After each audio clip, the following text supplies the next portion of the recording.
ముందు వీడియోలో అయితే చెప్తున్నాను కదన్నా మా తాడికి ఒకసారిగా 2 పెద్ద వెల్లఫింటోనా చేపలు చిక్కాయని.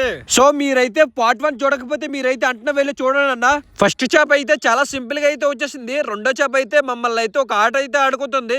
సుమారుగా ఒక గంటన్నర సేపు నుంచి అయితే మా బోట్ చుట్టూరు సర్కిల్ అనేది చేస్తుంది అన్న. చూడండి ఎలాగైతే సర్కిల్ అనేది చేస్తుందో. చేప సర్కిల్ చేసేటప్పుడు అయితే మనం అయితే చిన్నది కూడా మిస్టేక్ అనేది చేయకూడదు. ఏ మిస్టేక్ చేసినా సరే చేపకు వేసుకున్న గ్యాలం అనేది ఊడిపోయి అయితే వచ్చేస్తుంది. ఆ చేపకున్న పవర్ అనేది మొత్తం అనేది చూపిస్తుంది. చూడండి మా ఫ్రెండ్ అయితే తోటతో ఎలాగైతే లాక్కుంటూ అయితే వస్తున్నాడో మేమైతే ఎక్కువగా హూక్ ఫిషింగ్ అనేది చేస్తామన్నా. చూడండి గ్యాలం తోటతో ఎలాగైతే ఫిషింగ్ చేస్తున్నామో గ్యాలం తోట ఫిషింగ్ అనేది చాలా కష్టం అన్న. నెట్ ఫిషింగ్ అనేది చాలా సింపుల్. ఫైనల్ గా అయితే ఈ చేప అనేది మా బోట్ దగ్గరికి అయితే వచ్చేసింది. ఇది అయితే సుమారుగా ఒక 70 నుంచి 80 కేజీల మధ్యలో అయితే ఉండవచ్చు. ఇంత పెద్ద చేప మా గ్యాలని చిక్కి పోతే మాకైతే చాలా బాధ అనిపిస్తుంది అన్న. ఫైనల్ గా మా బోట్ దగ్గరికి అయితే వచ్చేసింది. నా లైఫ్ లో అయితే ఒక తోటకి 2 చేపలు పడ్డం అయితే ఇదే ఫస్ట్ టైం అన్న. 2 చేపలు అనేది మేమైతే ఫైనల్ గా పెట్టేసాము. ఇలాంటి లైఫ్ ఫిషింగ్ వీడియోస్ అయితే మన ఛానల్లో డైలీ వస్తాయి అన్న. మీరైతే ఎవరు కూడా మిస్ అవ్వకండి. సరే నా నెక్స్ట్ వెళ్దాం. బాయ్ అండి అందరికీ.